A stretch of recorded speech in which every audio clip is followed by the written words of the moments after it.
नमस्कार दोस्तों, जय हिंद, वंदे मातरम। स्वागत है आपका अपने टीटी फैमिली शिक्षकों के परिवार जायसवाल कोचिंग सेंटर पर, पावर्ड बाय शिक्षा ही प्रकाश है। आज हम बात करने वाले हैं आपके एमपी टेट वर्ग 3 सोशल साइंस सामाजिक विज्ञान के प्रैक्टिस सेट की बात करेंगे।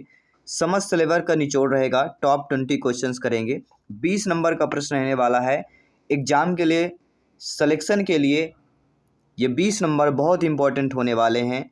तो 20 नंबर में आपका क्या स्कोर रहने वाला है, आप सभी को कमेंट करना है जिनका सपना है अध्यापक अध्यापिका बनना, शिक्षक बनना। क्या आप सभी लोग तैयार हैं इस प्रैक्टिस सेट को अटेंड करने के लिए? तो चलिए शुरुआत करते हैं। पहला प्रश्न आप लोगों की स्क्रीन पर दिया गया है कि निम्नलिखित में से कौन सा भ्रंशोत पर्वत है? हिमालय पर्वत, अपलेशियन पर्वत, यूराल पर्वत या वासजेस पर्वत। अगर आपको पता है तो आप सभी लोग कमेंट कर सकते हैं जिनका सपना अध्यापक अध्यापिका बनना, प्रत्येक ब्रदर सिस्टर एंड टीचर्स।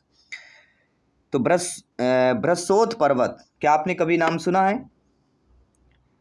इसको हम ब्लॉक माउंटेन बोलते हैं। ब्लॉक, जब दो भ्रंशों के बीच का भाग यथावत रहे और किनारे के भाग धंस जाए तो ऊंचे उठे भाग को हम क्या बोलते हैं? भ्रंशोत पर्वत या ब्लॉक माउंटेन,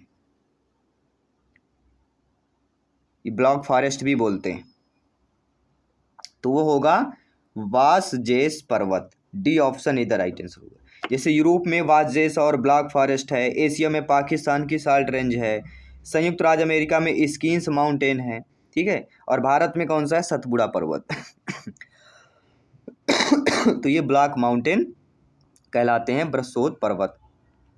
इसके बाद देखते हैं दूसरा प्रश्न। कथन दिया गया पृथ्वी से हमें चंद्रमा का केवल एक ही भाग दिखाई पड़ता है। पहला कथन है। दूसरा है कथन यह है कि चंद्रमा पृथ्वी का एक चक्कर लगभग 27 दिनों में पूरा करता है और लगभग इतने समय में वह अपने अक्ष पर एक चक्कर भी पूरा करता है। स्टेटमेंट वाले कथन वाले जरूर पूछे जाते हैं और आपको सोशल साइंस में 4 से 5 प्रश्न देखने को भी मिलेंगे। अगर आपने सोशल साइंस कभी भी टॉपर नोट्स नहीं ली है जो आपकी तैयारी को और बेहतर कर सकती है, 20% और आपकी पक्की कर सकती है, टॉपर नोट्स प्राप्त करने के लिए व्हाट्सएप मैसेज करना है 9630689598। ये व्हाट्सएप नंबर है संस्था का, इसमें व्हाट्सएप करेंगे, आपको रिप्लाई डिटेल्स आपको उपलब्ध हो जाएगा। ठीक है, तो पृथ्वी से हमें चंद्रमा का केवल एक ही भाग दिखाई पड़ता है। चंद्रमा पृथ्वी का एक चक्कर लगभग 27 दिनों में पूरा करता है और लगभग इतने समय वह अपने अक्ष पर एक चक्कर भी पूरा कर लेता है। नीचे स्टेटमेंट क्या दिया गया है? पहला है कि ए व बी दोनों सही है, बी सही व्याख्या है ए की। ए और बी दोनों सही परंतु सही व्याख्या नहीं है ए की। ए सही है परंतु बी गलत है, ए गलत है परंतु बी सही है। चलिए तो हम डायरेक्ट अब यहाँ पे पहुँचते हैं, कथन और स्टेटमेंट की बात कर लेते हैं। आप सभी लोग जानते हैं, ज्ञानी सर्वव्याख्याता लोग हैं, भावी अध्यापक अध्यापिकाएं हैं, कि जो चंद्रमा है ना, चंद्रमा पृथ्वी की एक परिक्रमा लगभग 27 दिन 7 घंटे 43 मिनट, 27 दिन 7 घंटे और 43 मिनट में पूरी करती है। यही कारण है कि पृथ्वी से चंद्रमा का सदैव एक ही भाग दिखाई पड़ता है और हमारी यानी हम पृथ्वी से चंद्रमा के लगभग कितना प्रतिशत भाग देखते हैं? 57% भाग देख सकते हैं पृथ्वी से चंद्रमा का। तो यहाँ पे हमारा क्या रीजन सही हो जाएगा? ए और बी दोनों सही दिए गए हैं लेकिन सही व्याख्या एक ही हो रही। बिल्कुल सही बात, क्योंकि पृथ्वी से हमें चंद्रमा केवल एक ही भाग दिखाई पड़ता है। उसका रीजन है कि चंद्रमा पृथ्वी का एक चक्कर लगभग 27 दिनों में पूरा करता है, लगभग इतने समय में अपने अक्ष पर एक चक्कर भी पूरा कर लेता है। और कितना भाग दिखाई देता है? 57% भाग दिखाई देता है। अगर ये इनसे रिलेटेड भी आएगा आपसे बनना चाहिए। बढ़ते हैं अगले प्रश्न की तरफ, डिटेल के साथ जानते जाइएगा क्योंकि सिलेक्शन यहाँ पे सर्वोपरि है। किसी भी प्रकार से प्रश्न पूछा जा सकता है, आप सभी के लिए प्रिपेयर रहना है। कायंत्री सेल के बारे में दिए गए ABC कथनों पर विचार करना, सही विकल्प करना है। कायंत्री सेल के बारे में कथन हमारा दिया गया है कि अग्नेय और अवसादी सेल उच्च ताप और दाब के प्रभाव में कायंती सेलों में परिवर्तित हो जाता है। कायंती सेल उच्च ताप और दाब के प्रभाव में पिघलकर द्रवित मम्मा बनाते हैं, मैग्मा जिसे बोलते हैं। संगमरमर एक कायंत्री सेल है। अब बताइए तीनों में से कायंती सेल के बारे में कौन कौन से कथन सही है? अगर आपने अभी तक क्या क्या पढ़ा है। कायंती सेल को रूपांतरित सेल भी बोलते हैं, नीचे आपके ऑप्शन दिए गए कौन कौन से सही हो जाएगा। तो हम सभी लोग जानते जो कायांतिक सेल होती हैं वह अग्नेय और अवसादी सेल उच्च ताप और दाब के प्रभाव में कायांतिक सेल में परिवर्तित हो जाती है। कायांतिक सेल उच्च ताप और दाब के प्रभाव में पिघलकर द्रवित मैग्मा बनाता है, बिल्कुल सही बात है। और संगमरमर कायांतिक सेल का एक एग्जाम्पल है आपका संगमरमर।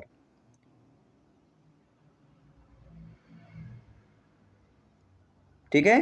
रूपांतरित चट्टान जो होती कायांतिक सेल अत्यधिक कठोर चट्टान होती है, इसमें जीवाश्म नहीं होता है, इसमें हीरा, अभ्रक, संगमरमर, क्वार्टजाइट ये प्राप्त होते हैं। और उच्च ताप दाब पर प्रत्येक चट्टान पिघलकर क्या बनाता है, द्रवित मैग्मा बनाता है। तो अकॉर्डिंग टू क्वेश्चन तीनों हमारे सही दिए गए। तीनों हमारे किस में दिए गए, सी ऑप्शन दिया गया, ए बी सी तीनों सही, हम यहाँ पे सही कर लेंगे। इसी प्रकार से एग्जाम में पूछा जाएगा। चलिए सभी लोग ध्यानपूर्वक कमेंट कीजिएगा। अपने माता पिता के सपने को साकार करना है, अपने सपने को साकार करना, शिक्षक बनना, अध्यापक अध्यापिका बनना, सभी कमेंट कीजिए। अंतरिक्ष से प्रवेश करने वाले उल्कापिंड वायुमंडल के किस परत में आने पर जल जाते हैं, मध्यमंडल, बाह्यमंडल, बहिर्मंडल या समताप मंडल, सभी बताइएगा। सभी साइंस के हों, चाहे मैथ्स के हों, चाहे सोशल साइंस के स्टूडेंट हो, मेरे सभी ब्रदर सिस्टर सभी को कमेंट करना। सभी के लिए कंपलसरी है साइंस के 20 नंबर, क्योंकि सिलेक्शन पाना है तो 80 के नीचे नंबर नहीं आना चाहिए। 80 के ऊपर का टारगेट सभी को करना है, ठीक है, आउट ऑफ 100 में से। तो अंतरिक्ष में प्रवेश करने वाले उल्कापिंड वायुमंडल के किस परत में आने पर जल जाते हैं, सोशल साइंस के 20 नंबर का ही आएगा, 20 क्वेश्चन आएंगे। ठीक है। तो राइट ऑप्शन हमारा क्या होगा, आप लोगों को कमेंट आ चुके हैं, वह कहलाता मध्यमंडल। जब उल्कापिंड अंतरिक्ष से पृथ्वी के वातावरण में प्रवेश करता है तो मध्यमंडल में उपस्थित गैस वायु जो होती है उल्कापिंड का घर्षण होता है, और घर्षण के वजह से ही वह क्या होता है, जलने लगता है, तो वह होता है मध्यमंडल में। अगला प्रश्न है, ऋतु प्रवाह से जुड़ा हुआ है, लोगों के आवागमन से, घरों के पास पास बसावट से, एक छोटे घर के पौधे रखने का कृत्रिम अहाता से, ऐसे स्थान जहां बस्तियां विकसित होती हैं। सोचिए और कमेंट कीजिए। ऋतु प्रवाह से जुड़ा हुआ है, किससे जुड़ा हुआ है, तो ऋतु प्रवाह जो है लोगों के आवागमन से जुड़ा हुआ है। ऋतु प्रवास क्या कहलाता है, ऋतु प्रवास पशुपालकों का अपने पशुओं के साथ ऋतुवत गमनागमन ऋतु प्रवास कहलाता है। ऋतु प्रवास मतलब अपने पशुपालक जो होते हैं, जो पशुओं को पालते हैं, वो अपने पशुओं के साथ ऋतुवत गमनागमन क्या करते हैं, गमनागमन करते हैं, उसी को हम ऋतु प्रवास बोलते हैं। अगला प्रश्न देखिएगा, स्थायी पवनों के संबंध में कथन ए और बी पर विचार करना। स्थायी पवन के संबंध में हमारे कथन दिए गए। कथन कह रहा है, ये पवनें वर्ष भर लगातार निश्चित दिशा में चलती रहती हैं, पश्चिम एवं पूर्वी पवनें इनका उदाहरण है। तो देखिए जो स्थायी पवन होते हैं क्या वह वर्ष भर लगातार निश्चित एक ही दिशा में चलती हैं, या पश्चिम पूर्वी पवनें इनके उदाहरण है स्थायी पवनों के। अब आपको बताना है ए सही है, ए गलत, बी सही है, वह बी तीनों सही है, या बी गलत है, ए सही है, क्या सही होना चाहिए। तो आप सभी लोग जानते हैं स्थायी पवन जो होते, परमानेंट जो विंड्स होती हैं, ये वर्ष भर निश्चित दिशा में प्रवाहित होने वाली पवनें होती हैं। ये प्रचलित स्थायी, सनातनी, ग्रही, भूमंडलीय पवनों के रूप में जानी जाती हैं। अब व्यापारिक पवनें क्या उनसे होती हैं, ध्रुवीय पवनें, पूर्वी पवनें इनके अंतर्गत आती हैं। इसलिए ए व बी दोनों यहाँ पे सही हो जाएंगे, सी ऑप्शन सही हो जाएगा।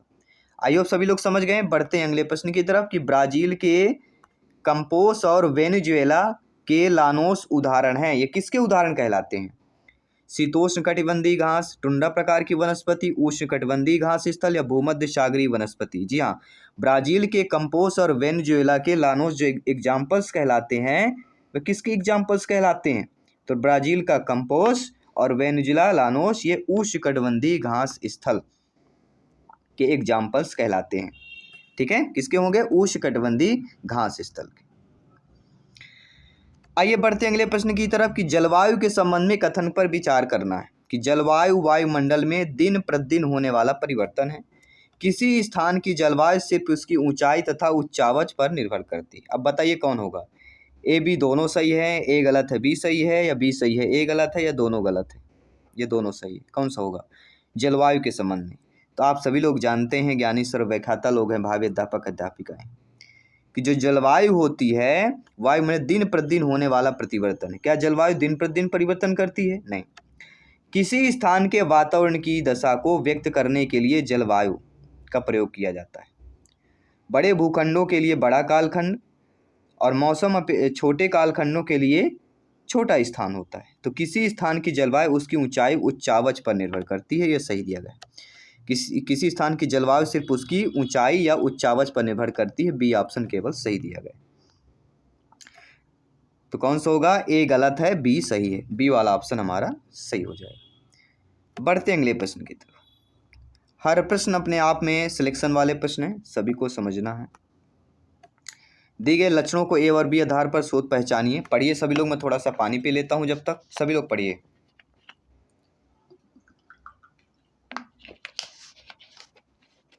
जी हाँ, जल ही जीवन है, जल को लेते जाइए, पढ़ते जाइए। ठीक है। दिए गए लक्षणों ए बी के आधार पर ऊर्जा का स्रोत पहचानना है कि यह एक परंपरागत ऊर्जा का स्रोत है। यह ऊर्जा स्रोत निर्मुक्त होती है जब अपशिष्ट तेल को धरातल पर लाया जाता है। तो क्या वह बायोगैस है, प्राकृतिक गैस का है, भूतापी ऊर्जा, मोम का? ये किसका ऊर्जा स्रोत की ये दो उदाहरण दिए गए हैं, पहचानना है आप सभी लोगों को। तो सभी लोग जानते हैं प्राकृतिक गैस। प्राकृतिक गैस कैसी होती है? परंपरागत ऊर्जा का स्रोत होता है। और प्राकृतिक गैस ऊर्जा स्रोत तब निर्मुक्त होती है जब अपरिष्कृत तेल को धरातल पर लाया जाता है। प्राकृतिक गैस पेट्रोलियम के साथ भी मिलती है, स्वतंत्र रूप में भी मिलती है। पेट्रोलियम से संबंध असंबंध दोनों प्रकार से होती है। तो प्राकृतिक गैस यहाँ पे सही हो जाएगा।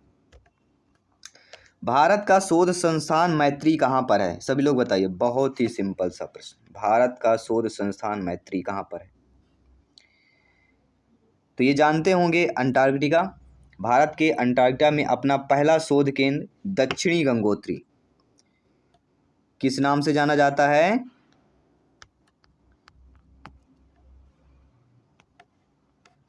दक्षिणी गंगोत्री कब हुआ? 1983 ईस्वी में स्थापित किया गया। अब यह नष्ट हो चुका है। 1986 ईस्वी में दूसरा भारतीय शोध केंद्र मैत्री की स्थापना हुई थी, जो 1986 में दूसरे हुई। मैत्री, अगर मैत्री की पूछा जाए, मैत्री है तो मैत्री की ये दूसरा है, 1986 में हुई है। अभी हाल ही में 2012 में लार्समन हिल्स भारत में अपना तीसरा अनुसंधान केंद्र खोला है और उसका नाम है भारती। तीसरा अनुसंधान केंद्र कब खुला? 2012 में। किसने? लार्समन हिल्स ने खोला, भारती स्थापित किया है। तो तीनों प्रकार से आपसे बनना चाहिए क्योंकि सिलेक्शन यहाँ पर सर्वोपरि है। निम्नलिखित में से कौन सा कथन है जो खनिज के संदर्भ में सही नहीं दिया गया? देखिए, समान अर्थों में खनिज किस प्रकार के पदार्थ होते हैं? सभी लोग जानते हैं कि खनिज जो होते हैं प्राकृतिक रूप से प्राप्त होने वाले पदार्थ हैं, बिल्कुल सही है। इनका एक निश्चित रासायनिक संगठन होता है, बिल्कुल सही बात है। ये विभिन्न प्रकार के भूवैज्ञानिक परिवेश में निर्मित होते हैं, ये भी सही बात है। लेकिन सभी खनिज अधात्विक होते हैं, यह कथन सही नहीं है। क्यों नहीं है सही? क्योंकि समान खनिज ऐसे पदार्थ होते हैं जो खनन से प्राप्त होते हैं, खनन क्रिया से होते हैं। ठीक है। और इनका निश्चित रासायनिक संगठन होता है। दो प्रकार, धात्विक अधात्विक दोनों प्रकार के होते हैं। खनिज किस प्रकार से होते हैं? धात्विक भी होता है, अधात्विक भी होता है। इसलिए सभी खनिज अधात्विक होंगे, ये गलत होगा, क्योंकि खनिज दोनों प्रकार से हमें प्राप्त होते हैं। जनजातीय लोगों के इतिहास के पुनर्निर्माण में निम्न में से कौन सा कथन गलत दिया गया है? अब देखिए, जनजातीय इतिहास के बारे में देखिए सभी लोग। तो जनजातीय लोगों ने इतिहास के लिए लिखित दस्तावेज में सम्मिलित नहीं किया गया था। यानी कि समकालीन इतिहासकार और मुसाफिरों ने जनजातियों के बारे में बहुत कम जानकारी दी, ये बात सही है। लेकिन अधिकांश जनजातीय समूह ने लिखित दस्तावेज रखा, ये गलत है, क्योंकि उन्होंने दस्तावेज रखा ही नहीं है। इन्होंने अपने रीति रिवाज, मौखिक परंपरा का संरक्षण किया।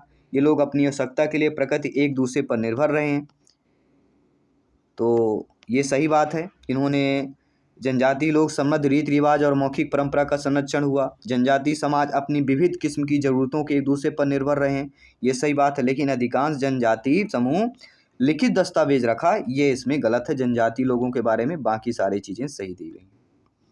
बढ़ते हैं अगले प्रश्न की तरफ कि 1857 के विद्रोह के बाद अंग्रेजों ने किस प्रकार भारत पर अपने नियंत्रण को समेकित किया है।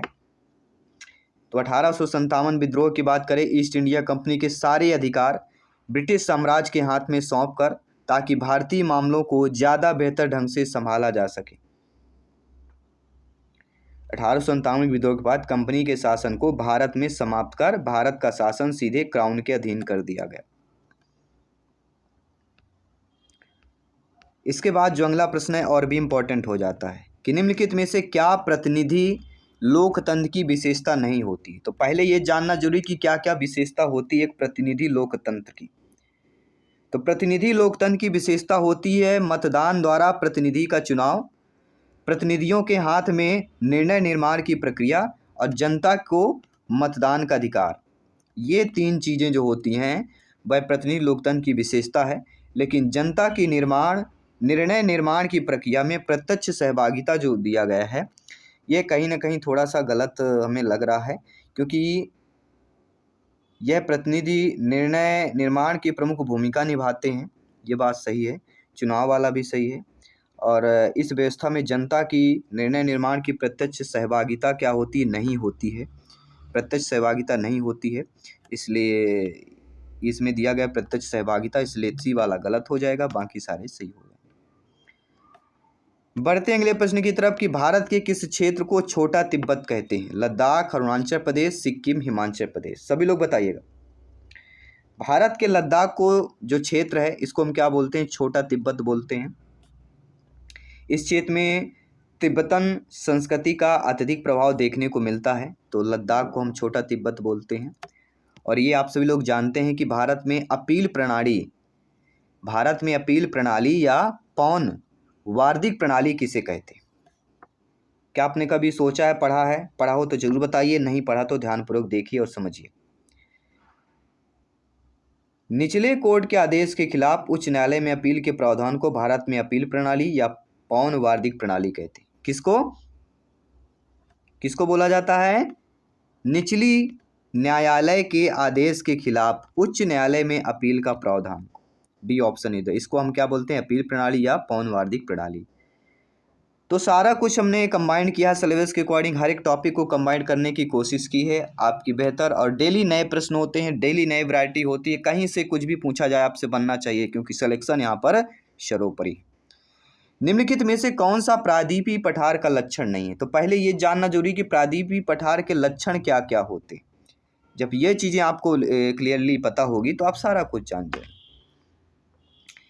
देखिए, आप जानते हैं कि यह उत्तरी मैदान के दक्षिण में है, इसके उत्तर पश्चिम में अरावली की श्रृंखला है, यहाँ कोयला एवं लौह अयस्क जैसे खनिज की प्रचुरता है। लेकिन इस पठार का पश्चिम की ओर बहने वाली महानदी और कृष्णा नदी मौजूद है, ये गलत है। क्यों?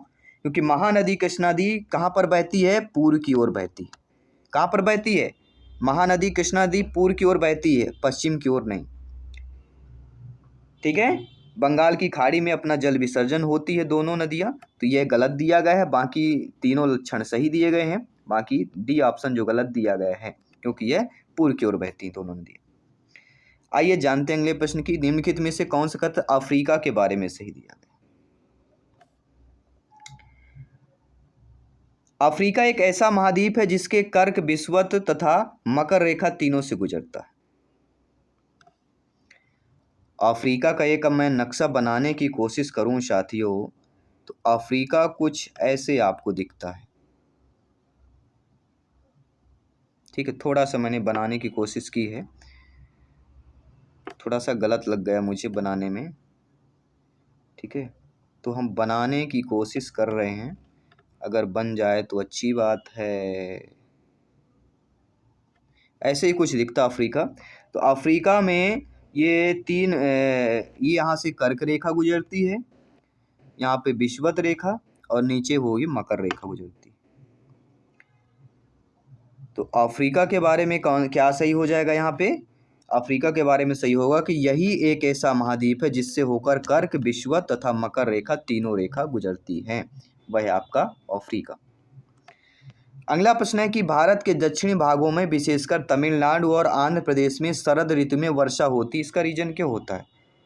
दक्षिण भाग जो साउथ का इलाका है वह तमिलनाडु आंध्र प्रदेश में शरद ऋतु में वर्षा होती, शरद मतलब ठंडी वाली जो ऋतु में होती उसमें वर्षा होती है। इसका रीजन क्या है?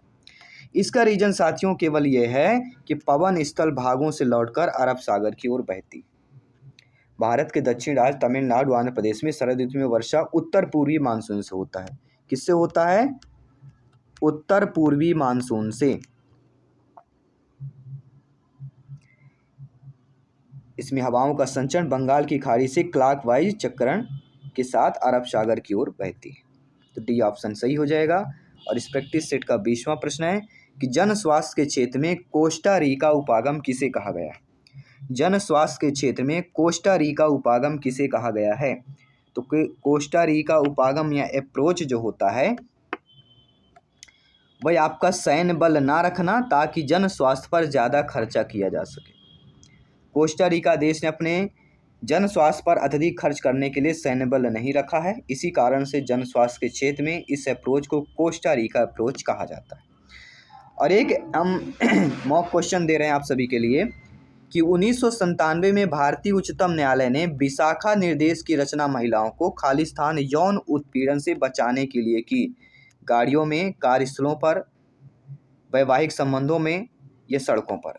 1997 में भारतीय उच्चतम न्यायालय ने विशाखा निर्देश की रचना महिलाओं को गाड़ियों में यौन उत्पीड़न से बचाने के लिए की, कार्यस्थल पर या वैवाहिक संबंधों में या सड़कों पर यौन उत्पीड़न से बचाने के लिए किया था। ये आपको कमेंट करना है, सोचना है, समझना है और कमेंट करके हमें बताना है इसका आंसर क्या होगा। साथ ही साथ इस 20 क्वेश्चन में आपको कैसे लगे, कितना स्कोर रहा 20 में से, सभी को कमेंट करना है। डेली क्लासेस चल रही हैं, हर सब्जेक्ट की क्लासेस चल रही हैं, प्रैक्टिस सेट चल रहा है क्योंकि तैयारी यहाँ पे सिलेक्शन की चल रही है, आप सभी के लिए सपने साकार करने की तैयारी चल रही। तो धन्यवाद सभी का। मैं आपके साथ जयसवाल सर मिलता हूँ आपकी अगली क्लास पे। बाकी प्लेलिस्ट बना दिया गया है, ज्वाइन कीजिए, प्रिपरेशन को मजबूत कीजिए। धन्यवाद सभी का। जय हिंद, वंदे मातरम।